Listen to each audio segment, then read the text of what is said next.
Nós estamos aqui no culto de celebração da Igreja Batista Ágape, dia 9 de maio, Dia das Mamães. Quando você receber esse vídeo gravado, por favor, compartilhe. Compartilhe a palavra revelada do Senhor. Desafie amigos, irmãos, parentes a se inscreverem no canal. O que vai nortear agora, hoje, a nossa mensagem é Lucas capítulo 5. Eu gostaria que a igreja abrisse no Evangelho de Lucas, no capítulo 5, a partir do verso 17. Assim que você abrir em Lucas 5, se você pode, por favor, se colocar em pé.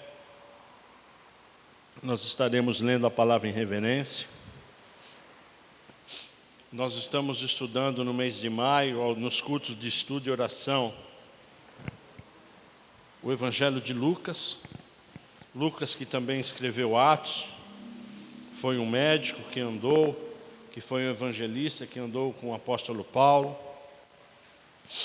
Então nós estamos estudando Lucas em maio. Lucas 5, a partir do verso 17, a palavra do Senhor diz o seguinte, igreja. E aconteceu que, num daqueles dias, Jesus Cristo estava ensinando e achavam-se ali assentados fariseus e mestres da lei, vindo de todas as aldeias da Galiléia, da Judéia e de Jerusalém. E o poder do Senhor estava com ele para curar.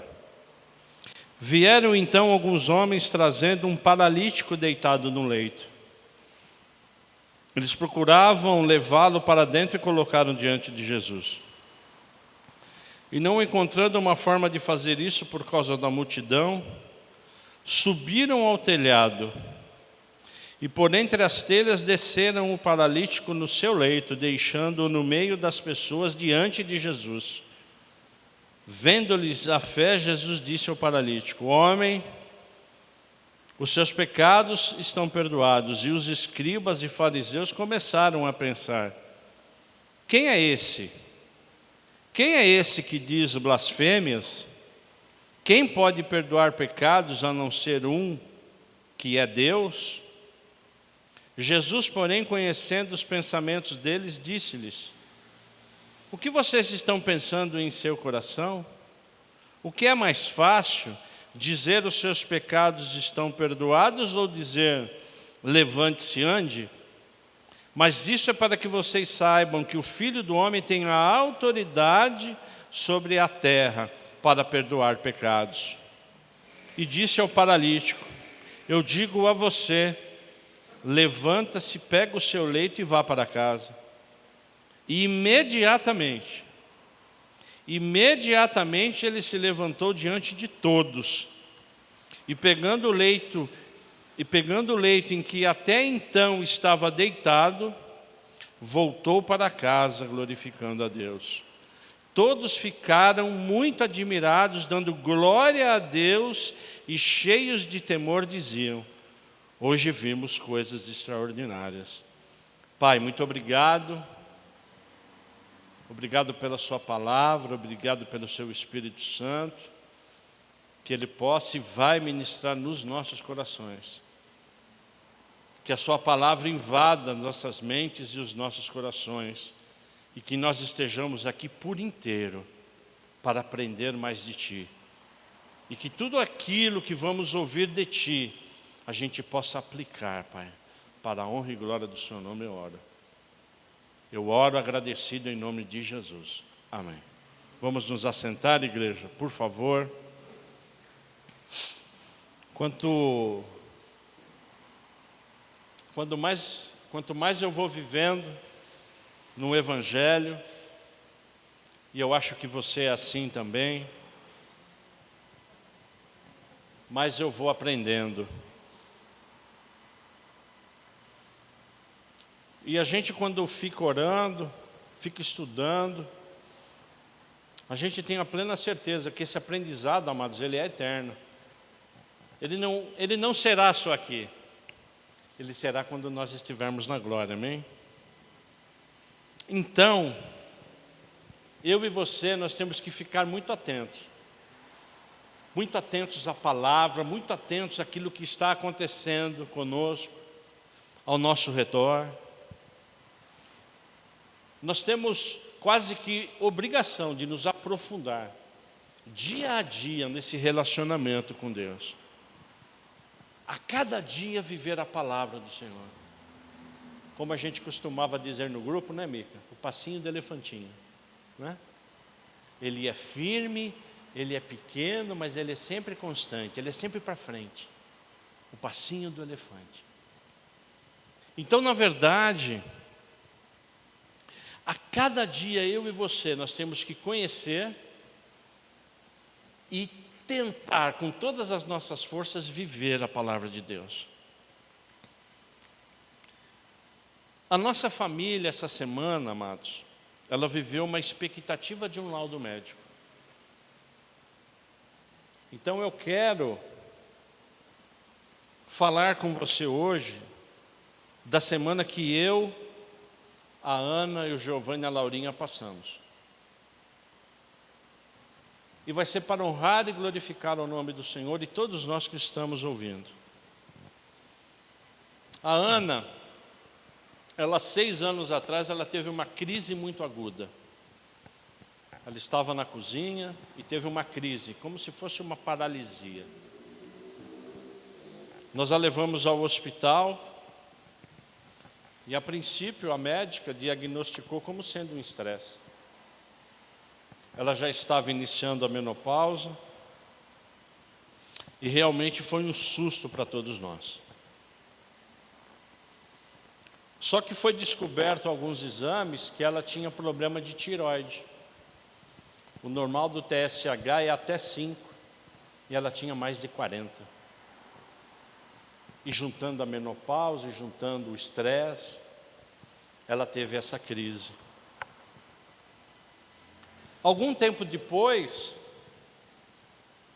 ela foi diagnosticada, além desse problema de tireoide, ela foi diagnosticada com síndrome de Hashimoto.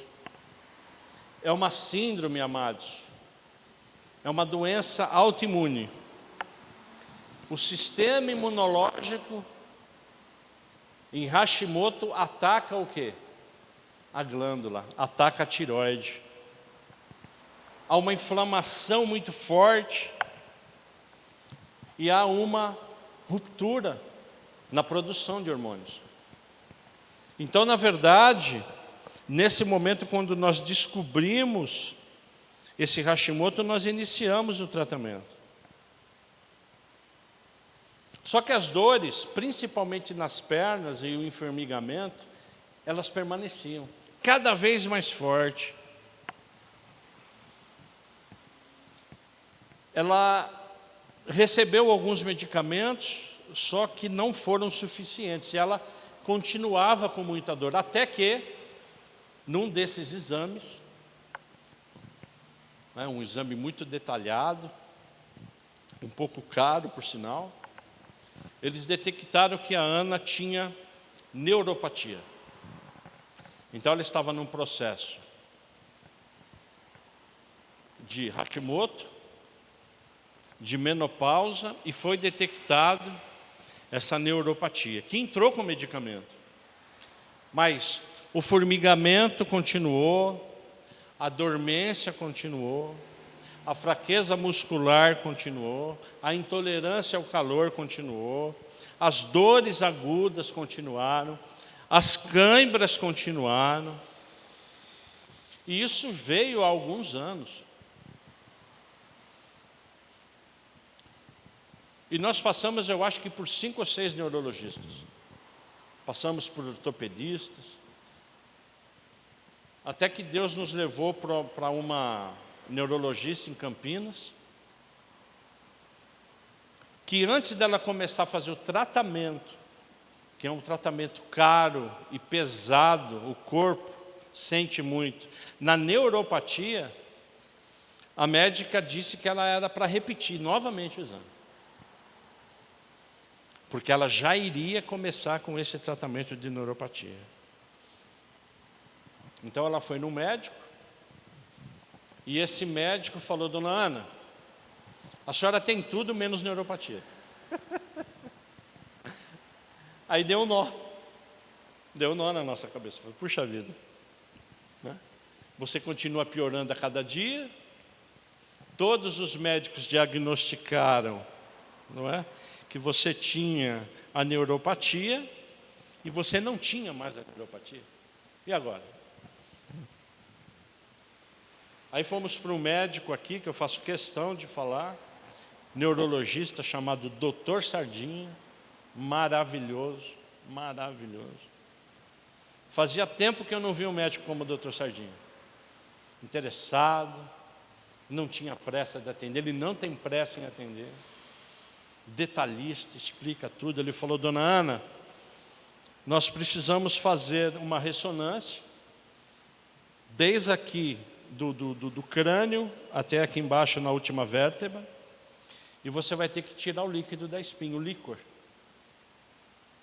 para que nós tenhamos um diagnóstico firme. Porém, eu já vou adiantando, muito provavelmente a senhora tem esclerose múltipla, porque ela não continuava mais a andar, tinha incontinência urinária, enfim. O diagnóstico saiu quarta-feira, né? Para nossa surpresa, esclerose múltipla. Existem basicamente 3 níveis de esclerose. Uma degenerativa, que não é o caso da Ana. Outra, a que dá e logo passa, e é da Ana, né? Que houve a ocorrência e que lá está ainda. O que é essa doença? O nosso sistema nervoso é dado por impulsos elétricos. Então, quando eu falo para minha mão, vire à esquerda, o impulso elétrico faz com que a minha mão seja movimentada, o meu braço seja movimentado. Então, nesse caminho, há interrupção de um nervo que chama o quê? O nervo fica desmineralizado, ele fica sem água. Então, o impulso elétrico chega nessa região, ele demora, e quando ele sai meio que... eu quero virar para a esquerda, mas ele vira para a direita. Não é? E a Ana tem 4, 5 pontos. É por isso que é múltipla. São alguns pontos que o nervo fica o quê? Desmineralizado. E nós pegamos esse laudo, o médico disse que o tratamento ele é longo. Nós entramos e vamos entrar agora com o processo segunda-feira na farmácia de alto custo. O remédio por mês ele custa R$20 mil, né? São injeções, mas que o SUS ele disponibiliza, né? Você tem que entrar com um processo, estaremos entrando com esse processo. Agora eu faço a seguinte pergunta, igreja. Porque eu me fiz essa pergunta. Nós não oramos? Eu não orei pela cura?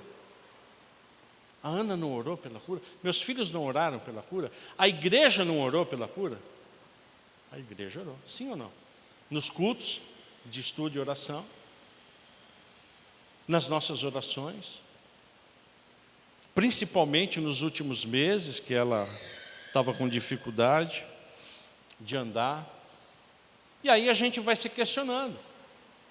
Deus não cura? Deus cura. Por que Ele não curou a Ana? Mas Deus também direciona o quê? Os médicos. Não estava direcionando. Nós ficamos 2 anos sofrendo, 3 anos. Com um laudo errado, com um medicamento errado. E nós orando também, não só pela cura, mas para que houvesse um direcionamento correto. Porque Deus ele usa os médicos também para quê? Para que haja cura. Amém, igreja? Ele faz isso. Os médicos estão aí para isso. Agora, o que pedir? O que orar? Não, mas o senhor não é pastor? Por que a oração do senhor não curou a Ana? Pai, por que a minha oração não curou a Ana? Por que que lá atrás, há 2 anos atrás, o Senhor já não nos mostrou que não era simplesmente uma neuropatia, e sim uma doença grave? Então Deus me levou à cura do paralítico de Cafarnaum, desse texto que provavelmente você já tenha lido, para que a gente entenda, ou tente entender. Então, na verdade, o que aconteceu com esse paralítico? Por que ele foi curado? Porque Jesus Cristo, na época, ele arrastava multidões. O texto é claro, não é? Existiam multidões. A sua fama já atingia todo Israel. Tanto é verdade que no verso 17, e aconteceu que num daqueles dias Jesus estava ensinando. E achavam-se ali assentados fariseus e mestres da lei, vindo de todas as aldeias da Galiléia, da Judéia e de Jerusalém. E o poder do Senhor estava com ele para curar. Então, na verdade, o poder de curar está com quem? Com Jesus Cristo. Amém ou não? Ele pode curar, Ele é Deus. O poder de cura está com Ele. Agora, nós temos essa certeza? Nós temos realmente essa certeza? É real em nossos corações que quando nós temos uma doença, Jesus Cristo pode nos curar? Sim ou não? Então, todas essas perguntas eu fui fazendo para mim. João, Ana, qual o tamanho da sua fé? Qual o tamanho da sua fé? Qual era o tamanho da fé do paralítico de Cafarnaum? Amados, os paralíticos naquela época não tinham cadeira de rodas, eles tinham o quê? Como foi lido aqui, os leitos. Os leitos o que eram? Eram as camas. Então a fé do paralítico de Cafarnaum, ele foi tão grande em Jesus Cristo, e a fé também naqueles que levaram a cama e o paralítico, porque o paralítico ele não foi sozinho. A palavra do Senhor diz no verso 18 que vieram então alguns homens trazendo esse paralítico, deitado em um leito. Eles procuraram levá-lo para dentro e colocaram diante de quem? De Jesus. Então alguns homens acompanhavam o paralítico. E é aqui onde eu entro, como igreja. Como é importante ter amigos, como é importante ter irmãos em Cristo, como é importante vivermos em unidade, vivermos em comunidade como igreja. Porque às vezes eu estou deitado e vocês estão carregando o meu leito, outras vezes vocês estarão deitados e eu estarei carregando o leito de vocês. Então, na verdade, aqui, Jesus Cristo, através da sua palavra, que é dele, ele faz a gente pensar nesses textos.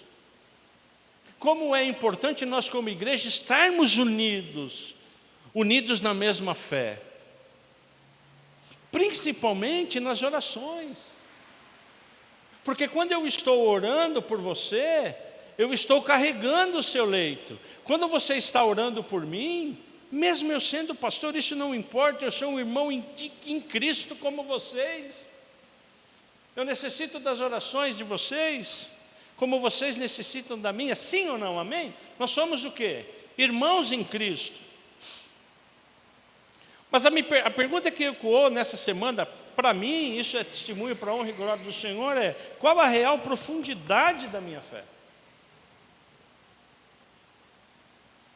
Qual a real profundidade da nossa fé? Porque a fé, nós sabemos que é a certeza de receber algo. Mas ela vai acontecer em nome de quem? Em nome de Jesus Cristo. Porque o que aconteceu com aqueles homens? Se você me acompanha no verso 19, está escrito lá o quê? E não encontrando uma forma de fazer isso, por causa da multidão, subiram ao telhado e por entre as telhas desceram o paralítico do seu leito, deixando-o no meio das pessoas diante de quê? De Jesus. Olha a cena. Você tenta entrar onde Jesus está ministrando para curar, tem uma multidão, você não consegue entrar. Se você não consegue entrar sozinho andando, quanto mais com uma cama. O que eles fizeram, igreja? O que esses homens fizeram? Isso está escrito aqui. Eles não mediram esforços para quê? Para que eles ficassem diante de Jesus Cristo. Como é importante a igreja entender isso. O quanto é importante nós orarmos, não só pelos irmãos, mas para aqueles que não conhecem ainda Jesus Cristo, para que eles fiquem de frente com Jesus Cristo. E foi exatamente o que essa multidão fez, que esses homens fizeram. Qual eram os obstáculos desses homens? A multidão. O que te impede de ficar em frente a Jesus Cristo? O que, igreja? O que me impede, que te impede? Tudo isso eu estou aqui, para a honra e glória do Senhor, compartilhando com vocês. No caso dos homens era a multidão, e no nosso caso? O que te impede de ficar em frente a Jesus Cristo? Quais são os obstáculos? Falta de tempo? Emprego? TV? O futebol? O que nos impede realmente de ficarmos frente a frente com Jesus Cristo? Porque quando chegamos em fé, tirando todos os obstáculos, e chegamos de frente, em frente a Jesus Cristo, o que Jesus Cristo faz? No verso 20, ele responde: homem, os seus pecados estão perdoados. Quando nós chegamos em frente a Deus, há remissão do pecado. Eu não estou falando isso, que a Ana está com essa doença, ou que essa doença é originária de um pecado. É mais profundo isso, porque antes de curar, Jesus quer que eu e você se arrependa, para que a gente receba a cura, em nome dEle, em nome de Jesus. Então o primeiro passo para eu receber a cura, qual é? O arrependimento de todo o coração. O arrependimento de todo o quê? De todo o meu entendimento. De repente uma falta de perdão, conversamos isso? Conversamos. Por que você não foi curada? O que passa no seu ser? Porque é importante nós avaliarmos, amém ou não? É importante nós entendermos. Porque nós servimos a um Deus que cura, a um Deus misericordioso. O que é? Falta de perdão? Onde Deus está querendo nos levar com essa doença? Então, na verdade, quando as coisas vão acontecendo na nossa vida, nós não devemos questionar a Deus, amém? Mas nós devemos o quê? Fazer luz à Bíblia e falar: Senhor, por favor, me direciona. Porque a palavra diz: sede santo porque eu sou santo. Então nós devemos buscar essa santidade. E Jesus Cristo, ele disse ao paralítico no verso 24, maravilhoso: mas isso é para que vocês saibam que o Filho do Homem tem autoridade sobre a terra. E disse ao paralítico: eu digo a você, levante-se, pegue seu leito e vá embora. Por que Jesus Cristo fez isso? Como o paralítico se apresentou a ele? Eu não estou falando que eu, a Ana, não tivéssemos fé para que ela fosse curada. Não é isso. Mas eu comecei a buscar do Senhor: Senhor, o que falta? Porque a autoridade no seu nome, nós sabemos, nós temos. E o paralítico imediatamente disse o quê? Ele se levantou, ele foi curado, e ele glorificou ao nome do Senhor, porque nós, quando recebemos uma boa notícia, somos abençoados, como a Cláudia foi, ela veio aqui e deu testemunho, porque para honrar, glorificar o quê? O nome do Senhor. E eu não tenho dúvida que nós viremos aqui, a Ana virá aqui para glorificar, exaltar o nome do Senhor pela cura dela. Eu creio nisso. E quando nós vamos terminando lá no verso 26, o verso 26 ele é maravilhoso. Ele diz: hoje vimos coisas extraordinárias. Então, na verdade, quando nós somos curados e quando nós nos apresentamos a Deus, Ele o quê? Ele faz coisas extraordinárias. Como, por exemplo, Ele faz uma filial ter um faturamento maior do que a matriz. Isso é extraordinário. Isso é físico? Claro que é físico. Você mede, é dinheiro. Mas é o quê? Espiritual. Porque não é? Há oração, há jejum, amém ou não? Então, quando a gente está diante de Deus, de todo o coração, de toda se arrepende, tá certo? Quando Deus toca realmente o nosso coração, amados, a gente pode ver o que? O extraordinário. E aí você vai entrando na Bíblia, porque eu sempre falo que eu aprendi isso, que a Bíblia, ela explica a própria Bíblia, quando lá em Isaías, o profeta Isaías, o profeta evangelista diz lá em 53:4, certamente Jesus Cristo, Ele tomou sobre si as nossas enfermidades, Ele já tomou na cruz as nossas enfermidades, amém, igreja? Então é pelo poder dEle, Ele tomou para si as nossas enfermidades, Ele já tomou para Ele a enfermidade da Ana, e as nossas dores Ele levou junto para si. Mas por que isso não aconteceu na vida da Ana? Percebe a pergunta? 5, mas Ele foi trespassado por causa das nossas o quê? Transgressões, Ele já nos perdoou. E foi esmagado por causa das nossas o quê? Iniquidades. Então, quando eu vou tirando tudo que impede para chegar em Jesus Cristo, Ele vai me abençoar, Ele vai me libertar, Ele vai me perdoar, Ele vai me curar. Porque as nossas feridas, Ana, já foram o quê? Saradas. Amém, igreja? As nossas feridas já foram saradas. Sabe onde estão? Na cruz.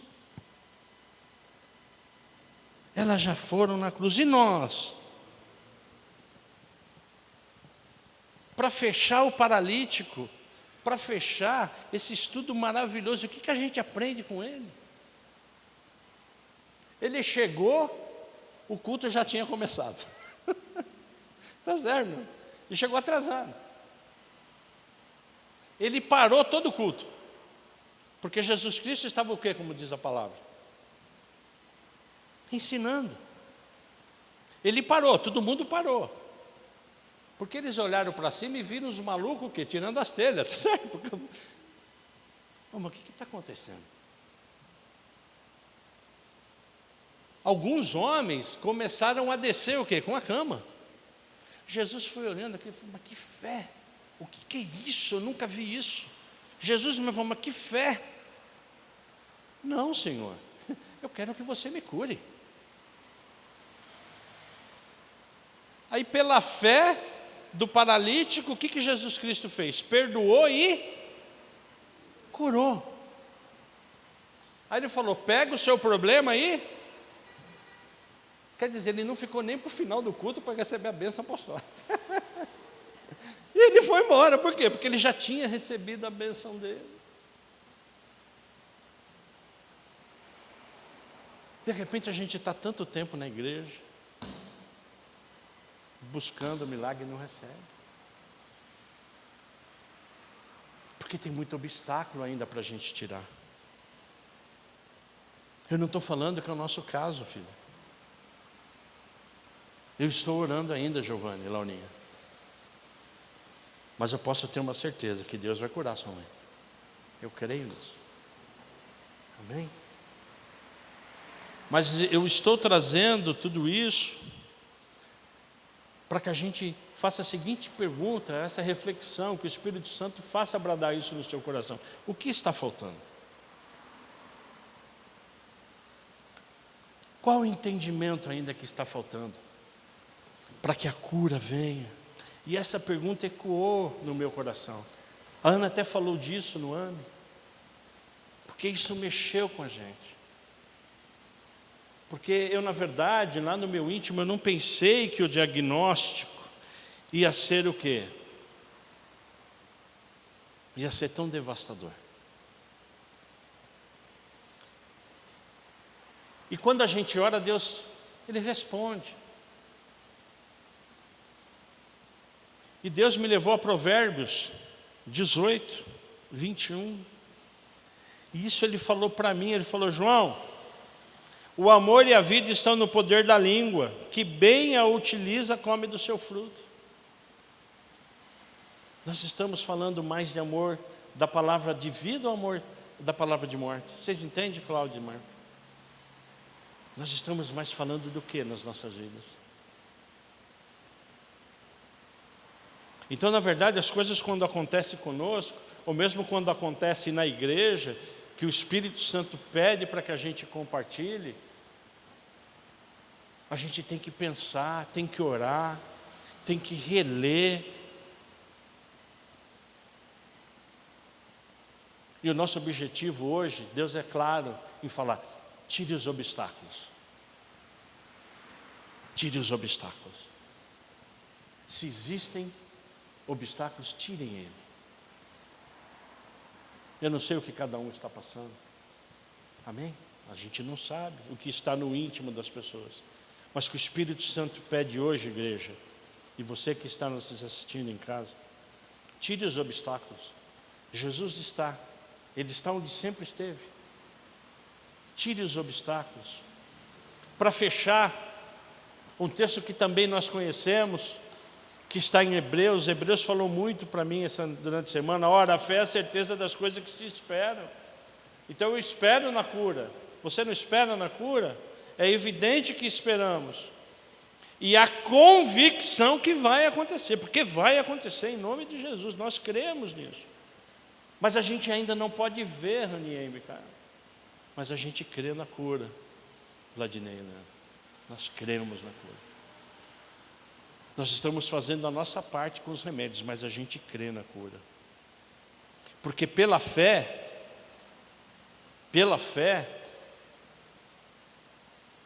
Abel, Abraão, todos viram o quê? A glória do Senhor. E para finalizar, pela fé entendemos que o universo foi formado pela palavra de Deus, de maneira que o visível veio a existir das coisas que não são visíveis. Amém? Eu não estou vendo a cura da Ana, mas ela vai se curar. De repente você não está vendo a resolução do seu problema, mas ela vai chegar. Amém, igreja? Então que o Espírito Santo do Senhor nessa noite possa falar com você, mas que Ele fale de uma forma poderosa, que você tire os obstáculos em nome de Jesus, e que Ele, para a honra e glória do nome dEle, vai te abençoar. Quem pode, se coloque em pé, por favor.